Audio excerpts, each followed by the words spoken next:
Kim Kardashian. The decision to become an attorney was not a celebrity reinvention or a vanity project.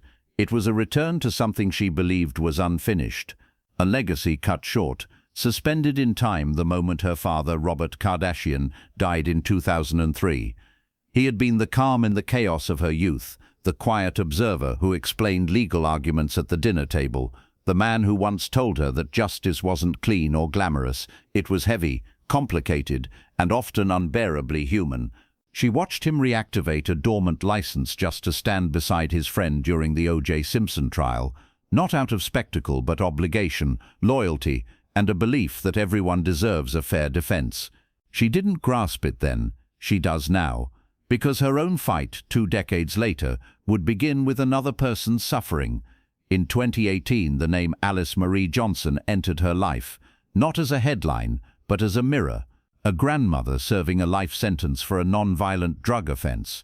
A woman discarded by the system, forgotten by the public, swallowed whole by laws that valued punishment over humanity. Kim read the case, not with the detachment of a casual advocate, but with the intensity of someone confronting a truth she could no longer ignore. She used her influence to open doors few others could, but even then, she felt a sharp limit in herself. She could speak for Alice, amplify her, fight for her publicly, but she could not represent her. It gnawed at her, quietly at first, then constantly. "If I knew more, I could do more," she confessed, acknowledging a void she didn't want to live with. The clemency victory changed her, not because she won, but because she realized how much she still didn't understand. That was the moment the calling became real, not branding, not reinvention. And through that calling, she began to feel the presence of her father again, his voice, his guidance, the invisible thread binding their lives across time. By late 2018, she made a decision that startled the public but made perfect sense to her. She would study law, but she wouldn't walk the familiar path of prestigious law schools or elite campuses. Instead, she chose California's Law Office study program, a grueling, hidden, old-world path that demands an apprenticeship under practicing lawyers. 18 hours a week, 48 weeks a year, 4 straight years, no professors, no classmates, no campus safety net, just books, case law, monthly exams, and discipline. It is the path Abraham Lincoln once walked, and now it was the path Kim chose. Her world did not slow down for it. She studied while raising 4 children, while filming a reality show, while running multiple companies, while navigating a marriage unraveling in front of the world.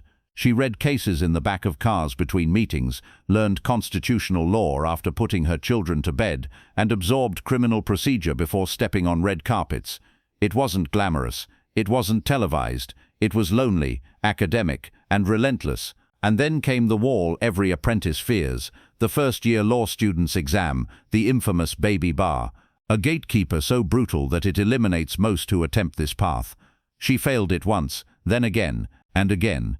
Each time the world mocked her. Headlines sneered, social media laughed, but Kim understood something the critics didn't. Failure is a part of the program, a part of the grind, and she kept going, not because of image, but because she refused to let her father's ghost down. On her 4th attempt, after 2 years of trying, she passed. It was a private victory she shared with the world only after the tears stopped, after she sat long enough in the silence to realize she was actually doing it. She was closer to the world her father lived in than she had ever been, and with that milestone secured, she pushed forward. The 4-year program stretched into 6, delayed by motherhood, business obligations, divorce and exhaustion, but she finished. She graduated from the apprenticeship in May 2025, the same way she began it, quietly, determinedly, and on her own terms. Then came the final trial, the California bar exam, 2 days, dozens of legal essays, hundreds of complex multiple-choice questions, one of the hardest exams in the United States. She took it in July 2025, her hands trembling as she walked into the testing center, her mind carrying not just 6 years of study, but the weight of an entire legacy she was trying to reclaim. On November 8, 2025, the result arrived. She didn't pass. The world watched her face the failure with a level of composure that only comes from being rebuilt by adversity. There was no shame, no retreat, only a vow repeated with a kind of fire she rarely shows publicly. She wasn't finished. She would take it again and again and again if she had to, because the pursuit wasn't about fame, it wasn't about headlines, it wasn't even about proving people wrong, it was about proving something to the girl who once watched her father close his briefcase before walking into court. Kim Kardashian has refused to let her name rest on reality television, or business, or the controversies that shaped her past.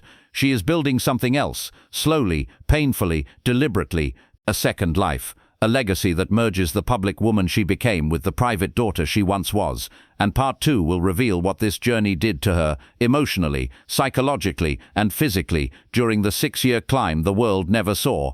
There is a kind of ambition that feels clean on the outside, goal-oriented, admirable, inspiring, but turns into something far darker when lived from the inside.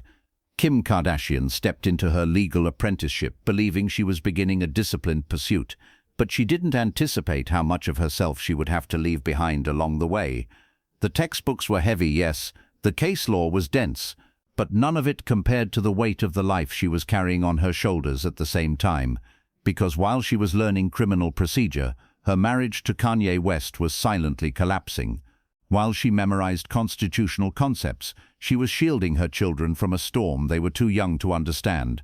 And while she studied late into the night, her body, pushed past exhaustion, began showing cracks she could no longer hide. The health issues did not come all at once. They came in fragments, small warning signs dismissed as stress, then resurfacing as something she couldn't ignore. Psoriasis flare-ups so severe they left her skin burning. Sleepless nights so long they blurred into full days. Anxiety spikes that made her heart race as if someone were holding it in a clenched fist. Yet she kept going, believing that discipline would overpower biology, but in private, her body kept a different score. The turning point came during a routine scan. Nothing urgent, nothing dramatic, just a preventative check to ensure she was holding herself together as she claimed. That was when the doctors found the aneurysm, a small bulge in a brain vessel. Something silent, something deadly, something she never imagined would appear in the middle of a chapter she was trying to write for her father. They explained what it meant. They explained what could happen if it ruptured. They explained the role of stress, how sustained pressure elevates blood pressure, how elevated blood pressure weakens the walls of vessels, and how weak walls eventually give way. They asked her questions about her life that she didn't know how to answer honestly, because how do you admit to doctors that your life is a constant storm, that peace is never your portion, that the public sees achievement while your body feels like a battlefield? She said she was fine. She wasn't. As news of the aneurysm began to surface, she tried controlling the narrative the only way she knew how, by folding it neatly into her story as another challenge she was monitoring, another reminder that health is important. But privately, she was shaken, because aneurysms don't care about fame. They don't negotiate. They don't wait until your kids are grown or your exams are finished or your life is less chaotic.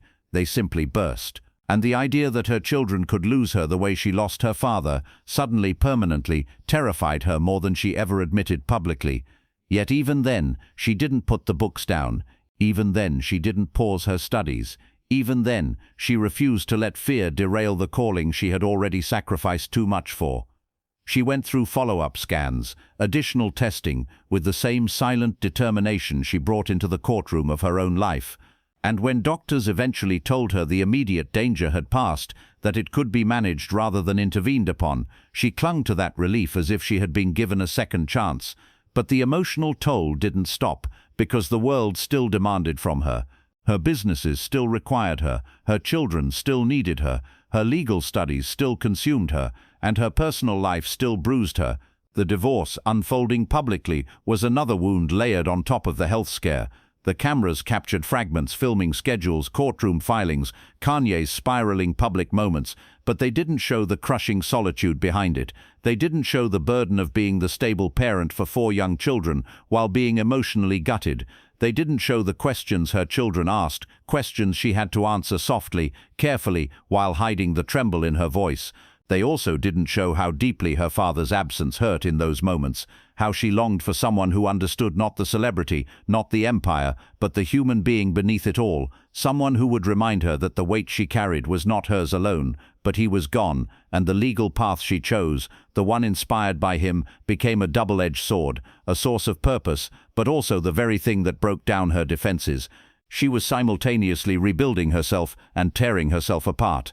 By the time she sat for the California bar exam in July 2025, she was not simply a student. She was a mother managing 4 children, a businesswoman operating multiple companies, a daughter trying to honor a legacy, a woman recovering from a health scare, and a public figure navigating a divorce that consumed headlines. She carried all of that into the exam room. She carried all of it onto the answer sheets. And when the results came out on November 8, 2025, when she learned she had not passed, the disappointment was not about failing an exam. It was about feeling for a moment that she had failed the version of herself she had been fighting to become, but she did not break. Because failure was not an ending, it was familiar terrain. She had walked through worse fires. That strength forged through health scares, heartbreak, and relentless public scrutiny became the reason she didn't quit. She didn't retreat. Instead, she stepped forward with the same conviction her father carried: you keep going. Because the dream wasn't built on convenience. It was built on loss, purpose, and a promise she made to herself. By the time Kim Kardashian stepped into the next chapter of her legal journey, something fundamental within her had shifted. She was no longer the woman who entered the law office study program with clean ambition, bright optimism, and a tidy belief that hard work alone shapes destiny. She had lived through the parts ambition never warns you about, the parts that scrape you raw and strip you of illusions, leaving only the truth of who you are and why you're fighting. That truth was neither pretty nor polished. It was weary, it was scarred, but it was hers.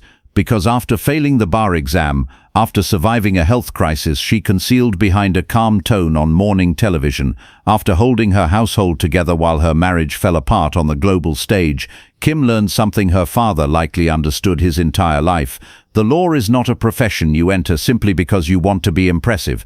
It is a profession you enter because something inside you refuses to accept injustice as the final word. Her father had known that feeling.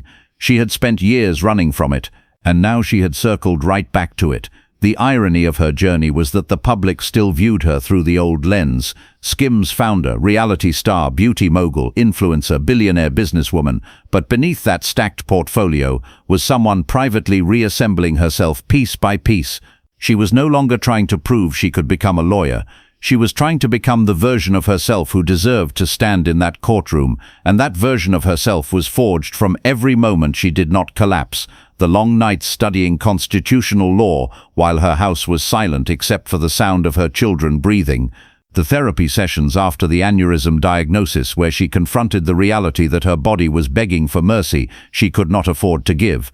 The quiet drives between her children's schools and her law office where she repeated case law out loud as if reciting scripture to steady her mind.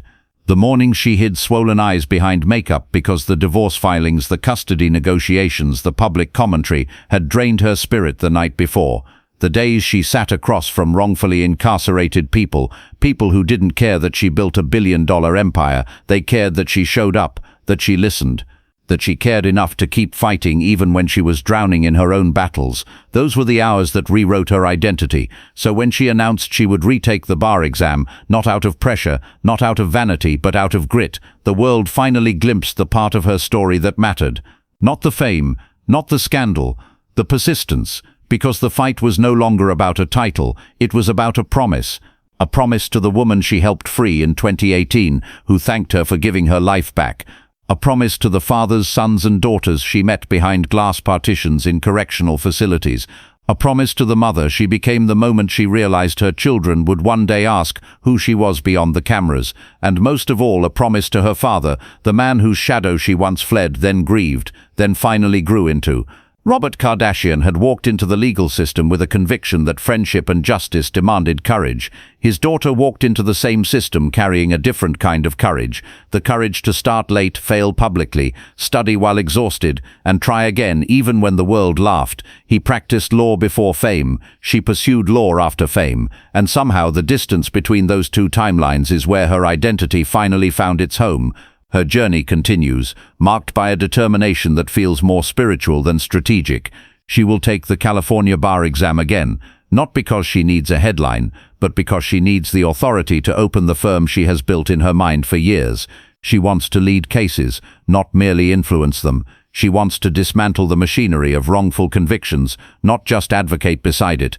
She wants to build a legal legacy her children will inherit, not as a story of fame, but as a story of purpose. Kim Kardashian is still not an attorney, but she is no longer the woman who doubts whether she should be.